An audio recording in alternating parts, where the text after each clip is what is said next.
جب خیبر کا قلعہ ناقابل تسخیر لگ رہا تھا اور مسلمانوں کی پے در پہ کوششیں لشکر کو مایوسی کی طرف دھکیل رہی تھی، تو اس رات رسول اللہ صلی اللہ علیہ وسلم نے ایک ایسا اعلان کیا جس نے تاریخ کا دائرہ ہی بدل دیا۔ اگلی صبح میدان میں وہ شخص اترا جسے دنیا آج فاتح خیبر کے نام سے جانتی ہے۔ یہ کہانی صرف ایک جنگ کی نہیں بلکہ ایمان، معجزے اور اس یقین کی ہے جو چٹانوں کو ہلا سکتا ہے۔ یہ داستان ہے اس لمحے کی جب اللہ کے شیر نے اپنی دھاڑ سے خیبر کی دیواروں کو لرزا دیا اور تاریخ میں اپنا نام ہمیشہ کے لیے امر کر دیا۔ آئیے وقت میں پیچھے چلتے ہیں۔ ہجری کا زمانہ تھا۔ مدینہ کی اسلامی ریاست ابھی ابتدائی مراحل میں تھی، لیکن دشمن ہر طرف سے اسے گھیرے ہوئے تھے۔ ان دشمنوں میں سب سے بڑا خطرہ شمال کی جانب مدینہ سے تقریباً 165 کلومیٹر کے فاصلے پر واقع خیبر کی وادی تھی۔ خیبر صرف کوئی عام شہر نہیں تھا، بلکہ یہ عرب کے طاقتور اور امیر یہودی قبائل کا مرکز تھا۔ یہ علاقہ اپنی زرخیز زمینوں اور کھجور کے باغات کے لیے مشہور تھا، لیکن اس کی اصل پہچان تھے اس کے مضبوط اور ناقابل تسخیر قلعے۔ یہاں یہودیوں نے 8 بڑے قلعے تعمیر کر رکھے تھے جو جنگی حکمت عملی کے تحت بلند ٹیلوں پر بنائے گئے تھے۔ ان قلعوں میں نتاح، شق اور قتیبہ جیسے قلعے شامل تھے۔ ان سب کا سردار اور سب سے خوفناک قلعہ قموس تھا۔ یہ قلعہ ایک بلند پہاڑی پر تھا۔ اس کی دیواریں اتنی چوڑی اور مضبوط تھیں کہ انہیں توڑنا ناممکن لگتا تھا۔ قلعوں کے اندر ہزاروں تربیت یافتہ جنگجو موجود تھے اور ان کے پاس اتنا اسلحہ اور راشن تھا کہ وہ مہینوں تک کسی بھی محاصرے کا مقابلہ کر سکتے تھے۔ لیکن خیبر کا خطرہ صرف فوجی نہیں تھا، یہ مدینہ کے خلاف سازشوں کا سب سے بڑا گڑھ بن چکا تھا۔ جنگ احزاب کے دوران مکہ کے قبیلہ قریش اور دیگر عرب قبائل کو مسلمانوں کے خلاف اکٹھا کرنے اور مدینہ پر حملہ کروانے میں خیبر کے یہودی سردار ہی پیش تھے۔ صلح حدیبیہ کے بعد جب مسلمانوں کو قریش کی طرف سے وقتی امن ملا تو نبی اکرم صلی اللہ علیہ وسلم نے اس فتنے کو جڑ سے اکھاڑنے کا فیصلہ کیا جو اسلامی ریاست کے لیے ایک مستقل خطرہ بن چکا تھا۔ محرم سن 7 ہجری کو رسول اللہ صلی اللہ علیہ وسلم نے 1400 سے 1600 صحابہ کے لشکر کے ساتھ خیبر روانہ ہوئے۔ دوسری طرف خیبر کے قلعوں میں تقریباً 1400 جنگجو موجود تھے، لیکن انہیں اپنے قلعوں کی مضبوطی پر پورا بھروسہ تھا۔ انہوں نے کھلے میدان میں لڑنے کی بجائے قلعہ بند ہو کر لڑنے کی حکمت عملی اپنائی۔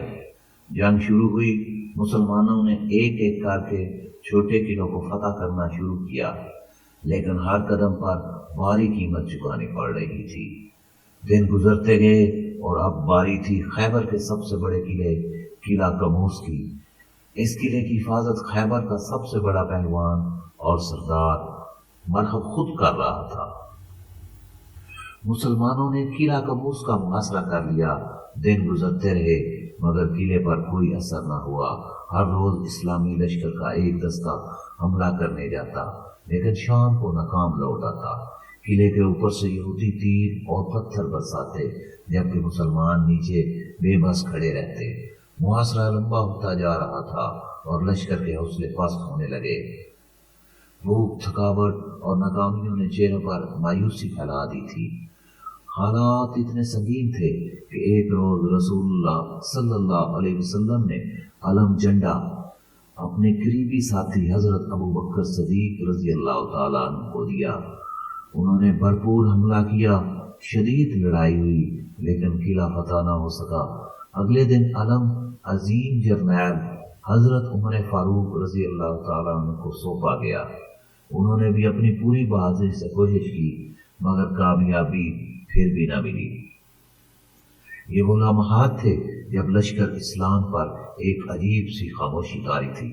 بڑے بڑے صحابہ جن کی بہادری کی مثالیں دی جاتی تھیں، وہ بھی خیبر کی اس چٹان سے ٹکرا کر لوٹ آئے تھے۔ سپاہیوں میں سرگوشیاں ہونے لگیں کہ شاید یہ قلعہ فتح نہیں ہو سکتا۔ مایوسی کے بادل گہرے ہو رہے تھے اور قلعے کے اندر سے مرحب اور دوسرے یہودی سردار طنز کرتے، مسلمانوں کا مذاق اڑاتے اور انہیں کمزور ہونے کے طعنے دیتے۔ وہ رات بہت بھاری تھی، صحابہ اپنے خیموں میں پریشان بیٹھے تھے۔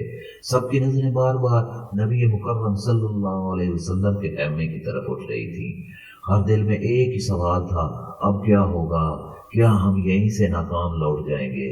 اس گہری مایوسی کے عالم میں اچانک رسول خدا صلی اللہ علیہ وسلم نے اپنے خیمے سے باہر آئے اور آپ صلی اللہ علیہ وسلم نے وہ تاریخی جملہ کہا جس نے رات کے اندھیرے کو امید کی روشنی میں بھر دیا۔ رات کا سناٹا تھا، اسلامی لشکر کے خیموں میں تھکاوٹ اور مایوسی چھائی ہوئی تھی۔ صحابہ چھوٹے چھوٹے حلقوں میں بیٹھے مستقبل کا سوچ رہے تھے۔ کموس کا قلعہ ایک نافتح ہونے والے پہاڑ کی طرح سامنے کھڑا تھا۔ اسی لمحے نبی اکرم صلی اللہ علیہ وسلم نے اپنے خیمے سے باہر تشریف لائے۔ آپ صلی اللہ علیہ وسلم کے چہرہ پر ہمیشہ کی طرح سکون اور یقین تھا، لیکن آج آپ صلی اللہ علیہ وسلم کے الفاظ میں ایک خاص جلال تھا۔ آپ صلی اللہ علیہ وسلم نے اپنے صحابہ کو جمع کیا اور فرمایا، خدا کی قسم، کل میں یہ جھنڈا ایک ایسے شخص کو دوں گا جو اللہ اور اس کے رسول سے محبت کرتا ہے اور اللہ اور اس کا رسول اس سے محبت کرتے ہیں۔ اللہ اس کے ہاتھوں پر فتح عطا فرمائے گا۔ یہ الفاظ نہیں تھے، یہ ایک آسمانی خوشخبری تھی۔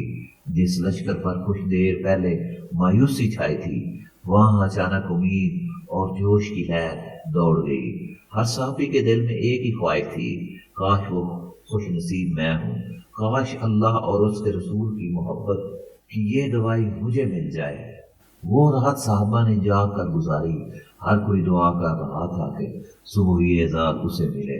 حضرت عمر فاروق رضی اللہ تعالیٰ عنہ فرماتے ہیں کہ مجھے زندگی میں کبھی سرداری کی خواہش نہیں ہوئی، لیکن اس رات میرے دل میں بھی یہ تمنا تھی کہ کاش یہ شرف مجھے مل جائے۔ ہر بڑا سردار، ہر نامور مجاہد، سب کی نظریں صوبہ پر ٹکی تھی۔ اگلی صبح فجر کی نماز کے بعد لشکر میں ایک عجیب جوش تھا۔ سب صحابہ ادب اور اشتیاق سے رسول اللہ صلی اللہ علیہ وسلم کے گرد جمع ہو گئے۔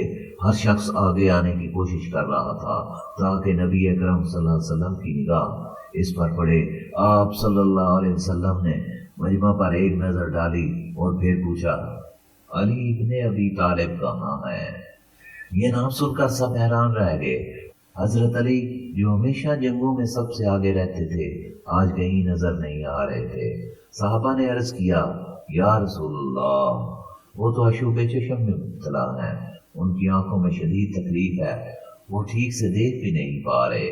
عشوب چشم میں آنکھیں شدید سرخ ہو جاتی ہیں اور درد کی وجہ سے آنکھ کھولنا بھی مشکل ہوتا ہے۔ جنگ کرنا تو دور کی بات، ایسے میں چلنا پھرنا بھی ممکن نہیں تھا، لیکن اللہ کے رسول صلی اللہ علیہ وسلم کا یہ فیصلہ آسمانی تھا۔ آپ صلی اللہ علیہ وسلم نے فرمایا، انہیں میرے پاس لاؤ۔ صحابہ حضرت علی رضی اللہ تعالی عنہ کو سہارا دے کر نبی اکرم صلی اللہ علیہ وسلم کی خدمت میں لائے۔ ان کی آنکھیں بند تھیں اور چہرے پر تکلیف کے آثار تھے۔ لشکر میں موجود لوگ حیران تھے کہ جو شخص اپنی آنکھیں بھی نہیں کھول پا رہا، وہ خیبر کے سب سے مضبوط قلعے کو کیسے فتح کرے گا؟ لیکن جہاں انسانی تدبیر ختم ہوتی ہے، وہاں سے اللہ کی قدرت اور رسول اللہ صلی اللہ علیہ وسلم کا معجزہ شروع ہوتا ہے۔ نبی رحمت صلی اللہ علیہ وسلم نے حضرت علی رضی اللہ تعالیٰ عنہ کو اپنے قریب بٹھایا، اپنے لعاب دہن مبارک کو لیا اور اسے حضرت علی کی آنکھوں پر لگا دیا۔ پھر آپ صلی اللہ علیہ وسلم نے ان کے لیے دعا فرمائی۔ وہ لعاب دہن جو خواب کو شفا بخشتا تھا، اس نے اپنا اثر دکھایا۔ حضرت علی رضی اللہ تعالی عنہ نے جیسے ہی آنکھیں کھولی، ان میں سرخی تھی، نہ درد تھا اور نہ پانی۔ آنکھیں اس طرح صاف اور روشن ہو گئیں جیسے کبھی کوئی تکلیف تھی ہی نہیں۔ یہ ایک کھلا معجزہ تھا، یہ اس بات کا اعلان تھا کہ آج کی جنگ جسمانی طاقت سے نہیں بلکہ روحانی قوت سے لڑی جائے گی۔ اس کے بعد رسول اللہ صلی اللہ علیہ وسلم نے وہ مقدس جھنڈا حضرت علی رضی اللہ تعالیٰ عنہ کے ہاتھ میں تھمایا اور نصیحت فرمائی، اطمینان سے جاؤ، پہلے انہیں اسلام کی دعوت دینا، خدا کی قسم اگر تمہاری وجہ سے ایک شخص کو بھی ہدایت مل گئی تو یہ تمہارے لیے سرخ اونٹوں، عرب کے سب سے قیمتی دولت سے بھی بہتر ہے۔ حضرت علی رضی اللہ تعالیٰ عنہ نے علم تھاما۔ اب وہ صرف علی نہیں تھے بلکہ اللہ اور اس کے رسول صلی اللہ علیہ وسلم کی محبت کے سند یافتہ نمائندے تھے۔ وہ تنہا ایک فرد نہیں بلکہ پورے لشکر اسلام کی امید بن کر قلعہ قموس کی طرف روانہ ہوئے۔ ان کے پیچھے اللہ اکبر کے نعرے بلند ہو رہے تھے اور ہر کوئی جانتا تھا کہ آج خیبر کی قسمت کا فیصلہ ہونے والا ہے۔ اللہ کا شیر اب اپنے شکار کی طرف بڑھ رہا تھا۔ قلعہ قموس کی دیواروں پر کھڑے یہودی پہرے داروں نے جب اسلامی لشکر کی طرف سے ایک اکیلے علمبردار کو شان سے اپنی طرف آتے دیکھا تو وہ حیران رہ گئے۔ ایک شخص جس کے ہاتھ میں اسلام کا علم لہرا رہا تھا پروکار قدموں سے قلعے کی طرف بڑھ رہا تھا۔ اس کی چال میں نہ کوئی خوف تھا نہ ہچکچاہٹ، بلکہ ایک ایسا اعتماد تھا جو دشمن کے دلوں میں ہیبت پر ہیبت پیدا کر رہا تھا۔ جیسے ہی وہ قلعے کے قریب پہنچے، قلعے کا بھاری پھاٹک ایک زوردار آواز کے ساتھ کھلا۔ اس میں سے ایک دیو جیسا شخص نکلا جس نے سر سے پاؤں تک لوہا پہن رکھا تھا۔ اس کے سر پر ایک خاص یمنی امامہ تھا جس پر پتھر کا ایک وزنی خود ہیلمٹ بھی تھا۔ اس کے ہاتھ میں 2 تلواریں اور ایک بڑا نیزہ تھا۔ یہ خیبر کا مشہور ترین جنگجو مرحب تھا۔ وہ نہ صرف خیبر کا کمانڈر تھا بلکہ پورے عرب میں اپنی طاقت کی وجہ سے مشہور تھا۔ کہا جاتا ہے کہ وہ قلعہ ہزاروں سواروں پر بھاری ہے۔ مرحب میدان میں آ کر اپنے تکبر بھرے انداز میں رجزیہ اشعار پڑھنے لگا۔ اس کی گونجتی آواز فضا میں بلند ہوئی۔ خیبر کی سرزمین جانتی ہے کہ میں مرحب ہوں، ہتھیاروں سے لیس ایک بہادر اور آزمودہ جنگجو۔ وہ اپنی بہادری کے قصیدے پڑھ کر مسلمانوں کو للکار رہا تھا۔ اس کے جواب میں اسلامی لشکر سے اللہ کا شیر آگے بڑھا۔ حضرت علی رضی اللہ تعالیٰ عنہ نے اس کے تکبر کا جواب اپنے ایمانی جلال سے دیا۔ آپ نے بھی رجزیہ اشعار میں جواب دیا، میں وہ ہوں کہ میری ماں نے میرا نام حیدر شیر رکھا ہے، جنگل کے اس شیر کی طرح جس کی صورت ہیبت ناک ہو۔ حیدر کا لفظ سن کر مرحب کے چہرے پر ایک لمحے کے لیے خوف دوڑ گیا۔ روایت کے مطابق اسے بچپن میں خبردار کیا گیا تھا کہ وہ ہر کسی سے لڑے لیکن حیدر نامی شخص سے کبھی نہ لڑے کیونکہ اس کے ہاتھوں اس کی موت لکھی ہے۔ اس نے اپنے خوف پر قابو پایا اور حضرت علی رضی اللہ تعالیٰ عنہ پر اپنی تلوار کا پہلا وار کیا۔ اس کا وار اتنا طاقتور تھا کہ کوئی عام انسان بچ نہیں سکتا تھا، لیکن حضرت علی رضی اللہ تعالیٰ عنہ نے کمال مہارت سے خود کو بچایا اور اس کا وار خالی گیا۔ اب باری اللہ کے شیر کی تھی۔ حضرت علی رضی اللہ تعالیٰ عنہ نے بجلی کی سی تیزی سے آگے بڑھے اور اپنی تلوار ذوالفقار بلند کی۔ آپ نے مرحب کو سنبھلنے کا موقع بھی نہ دیا اور ذوالفقار کا ایک بھرپور وار اس کے سر پر کیا۔ وہ ایک ہی ضرب تھی لیکن وہ کوئی عام ضرب نہیں تھی، اس میں ایمانی طاقت، نبوی دعا اور اللہ کی مدد شامل تھی۔ ذوالفقار مرحب کے پتھریلے خود کو کاٹتی ہوئی اس کے سر میں اتری اور اسے 2 ٹکڑوں میں چیر گئی۔ ایک لمحے کے لیے میدان میں مکمل سناٹا چھا گیا۔ مرحب وہ ناقابل شکست پہلوان زمین پر گرا اور ٹھنڈا ہو گیا۔ یہ منظر یہودیوں کے لیے ناقابل یقین تھا۔ جس شخص کو وہ اپنی فتح کی ضمانت سمجھتے تھے ان کی آنکھوں کے سامنے ایک ہی وار میں ڈھیر ہو چکا تھا۔ مرحب کے قتل نے جنگ کا پانسا پلٹ دیا۔ یہودیوں کے حوصلے ٹوٹ گئے۔ اس کے بھائی حارث سمیت کئی اور سردار بھی میدان میں اترے لیکن ایک ایک کر کے اسلامی لشکر کے ہاتھوں مارے گئے۔ مرحب کا خاتمہ صرف ایک شخص کا خاتمہ نہیں تھا، یہ خیبر کے غرور کا خاتمہ تھا۔ یہ اس بات کا اعلان تھا کہ جب اللہ کسی کے ہاتھ پر فتح لکھ دے تو دنیا کی کوئی طاقت اسے روک نہیں سکتی۔ اللہ کا شیر دھاڑ چکا تھا اور خیبر کے قلعے کی دیواریں لرزنا شروع ہو گئی تھی۔ مرحب کی ہلاکت کے بعد یہودیوں کی ہمت ٹوٹ چکی تھی، لیکن وہ اب بھی قلعہ قموس کے اندر چھپے ہوئے تھے۔ حضرت علی رضی اللہ تعالیٰ عنہ نے اسلامی لشکر کو عمومی حملے کا حکم دیا۔ ایک شدید جنگ شروع ہو گئی۔ مسلمان شیروں کی طرح قلعے پر ٹوٹ پڑے، جبکہ یہودی دیواروں سے تیر اور پتھر برسا رہے تھے۔ اسی دوران ایک یہودی کے شدید وار سے حضرت علی رضی اللہ تعالیٰ عنہ کے ہاتھ سے ڈھال چھوٹ کر دور جا گری۔ ایک لمحے کے لیے اللہ کا شیر دشمنوں کے درمیان بغیر ڈھال کے تھا، اور پھر وہ ہوا جسے آسمانی عقل آج بھی سمجھنے سے قاصر ہے۔ تاریخ کی کتابوں میں یہ واقعہ ایک معجزے کے طور پر درج ہے۔ حضرت علی رضی اللہ تعالی عنہ قلعہ قموس کے اس لکڑی اور لوہے کے بنے بھاری دروازے کی طرف بڑھے، جسے کھولنے اور بند کرنے کے لیے کئی لوگوں کی ضرورت پڑتی تھی۔ آپ نے اسے اس کے قبضوں سے پکڑا اور اپنی پوری خداداد قوت سے، جو اس وقت ایمانی طاقت سے بھری ہوئی تھی، ایک جھٹکا دیا۔ ایک ناقابل یقین گڑگڑاہٹ کے ساتھ قلعے کا وہ بھاری دروازہ اپنی کیلوں سمیت اکھڑ کر حضرت علی رضی اللہ تعالیٰ عنہ کے ہاتھوں میں آ گیا۔ یہ منظر دیکھ کر مسلمانوں اور یہودیوں دونوں لشکروں کی آنکھیں کھلی رہ گئیں۔ یہ انسانی طاقت کا کام نہیں تھا۔ حضرت علی رضی اللہ تعالی عنہ نے اس بھاری دروازے کو اپنی ڈھال بنا لیا اور دشمنوں کے وار اس پر روکنے لگے۔ جب اسلامی لشکر کو قلعے کے سامنے کھودی گئی خندق پار کرنے میں مشکل ہوئی تو آپ نے اس دروازے کو خندق پر پل کی طرح رکھ دیا تاکہ اسلامی فوج اسے عبور کر کے قلعے میں داخل ہو سکے۔ روایات میں آتا ہے کہ جنگ کے بعد جب اس دروازے کو اٹھانے کی کوشش کی گئی تو کئی صحابہ مل کر بھی اسے ہلا نہ سکے۔ یہ اس بات کا اشارہ تھا کہ یہ طاقت حضرت علی رضی اللہ تعالیٰ عنہ کی ذاتی نہیں، بلکہ وہ رب کی عطا کردہ طاقت جو وہ اپنے محبوب بندوں کو دیتا ہے۔ دروازہ اکھڑتے ہی قلعہ قموس کا دفاع ختم ہو گیا۔ اسلامی لشکر اللہ اکبر کے نعرے لگاتا ہوا قلعے میں داخل ہو گیا اور یہودیوں نے ہتھیار ڈال دیے۔ وہ قلعہ جسے عرب کا ناقابل تسخیر قلعہ کہا جاتا تھا، وہ اللہ کے شیر کے ایک ہی حملے میں فتح ہو گیا۔ قلعہ قموس کی فتح دراصل پورے خیبر کی فتح تھی۔ اس کے بعد باقی قلعوں نے بھی ہتھیار ڈال دیے۔ یہودیوں نے شکست تسلیم کر لی اور رسول اللہ صلی اللہ علیہ وسلم سے امان مانگی۔